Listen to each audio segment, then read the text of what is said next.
What's going on, everybody? It's Nick with Facemask Fantasy.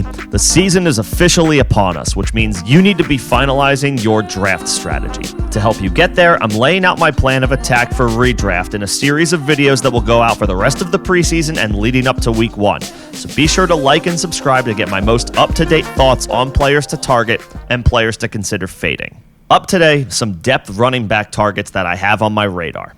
This, of course, isn't a one-size-fits-all plan of attack. Some running backs are young, talented players in mediocre offenses. Some guys are older, average NFL talent in great offenses. And regardless of any of those factors, all of these guys will likely be in a timeshare. It's all about identifying each individual situation and calling your shot based on every factor relative to that player, including, of course, cost. All of these running backs have a consensus ADP outside the top 100 regardless of format. So mark these names down as guys that you can wait on, but should be prepared to target as your draft moves through the middle rounds. My first running back has an ADP just outside the top 100, but was incredibly efficient on a per-touch basis in 2023. Tajay Spears ranked in the top 10 in both yards per touch and target share at the position last year, and actually outsnapped Derrick Henry. Now Henry has moved on to Baltimore, and Tennessee replaced him by signing Tony Pollard. Pollard's numbers were decent at the end of the day last year, but his efficiency took a nosedive, which was maddening for those who spent a high pick on him.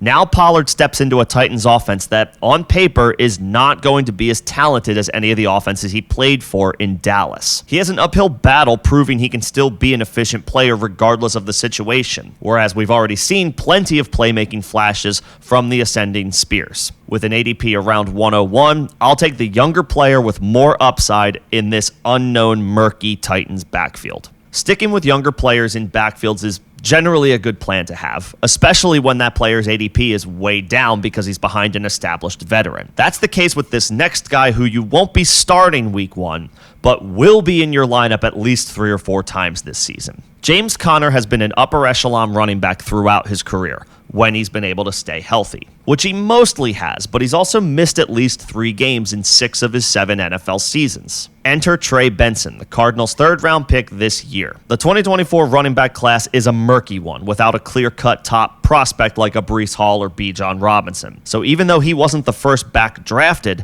there are enough pundits who feel as if Benson is this year's best back. The Cardinals' offense should be a solid one this year with a healthy Kyler Murray and the addition of Marvin Harrison. Conner will continue to get most of the opportunities, but Arizona has previously shown an interest in spelling him with complementary backs in an effort to keep him healthy. Not only should Benson be better than any of the Cardinals' recent depth backfield options, but we can expect Conner to likely miss a game here and there, which would vault Benson into the RB1 role those weeks.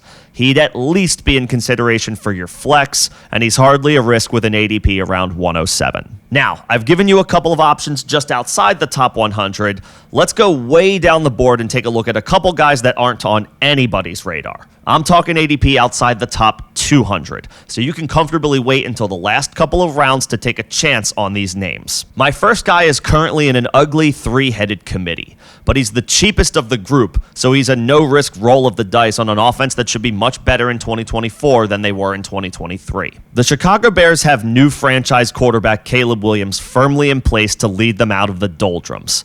They added Keenan Allen, DeAndre Swift, and Rome Odunze to an offense that already had DJ Moore and Cole Kmet. There's enough talent on this offense to be top half in the league if Williams delivers even modest results relative to his expectations. So why not take a chance on second-year player Roschon Johnson, especially if you draft Swift in the 6th or 7th round. Khalil Herbert is the other factor in this backfield. And while he was slightly more efficient as a runner than Johnson, Johnson had more receptions in 2023 than Herbert had in the previous 2 seasons combined. He's much more likely to be a receiving threat out of the backfield, and don't forget, the Bears still have a suspect offensive line. So it wouldn't be surprising to see Williams check down to his safe options a little more frequently in his rookie campaign. Johnson has a better chance to be that option over Herbert, so I'll take a chance on the cheapest Bears back who's proven to be a rock-solid pass catcher already.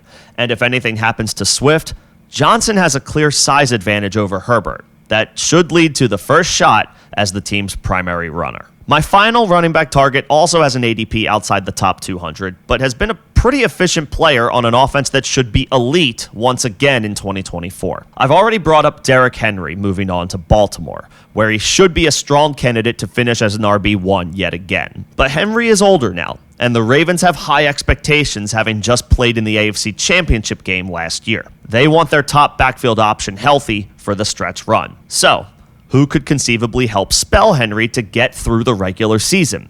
A question you should certainly ask yourself if you end up drafting Henry. Keaton Mitchell is recovering from an ACL injury suffered late last year, and Rasheen Ali is a fifth-round rookie likely still finding his way. That leaves Justice Hill. Hill has played 16 and 15 games in the last 2 seasons respectively, and has averaged over 4.5 yards per carry both years, albeit in limited opportunities. With Gus Edwards and J.K. Dobbins having moved on, Hill has a chance to be the team's RB2 from the jump. He's in a prime position to shatter his career high in opportunities, and Coach John Harbaugh even hinted at Hill playing a lot this year, which, again, makes sense given Henry's advanced age and the alternative options currently available to the Ravens. And while Baltimore isn't historically an offense that throws the ball much to running backs, Hill still corralled 28 catches last year, so he's certainly capable in that role. Couple that with maybe the most efficient rushing offense in the league, and Hill should easily outperform his ADP outside the top 200. Consider him at the end of your drafts, especially if you end up with Derrick Henry in the late second or early third round. Those are a few running back depth targets I'm looking at. What do you guys think? Put any thoughts you have in the comment section below, and we can have a conversation about this. Until then, this is Nick with Facemask Fantasy. Thanks for listening.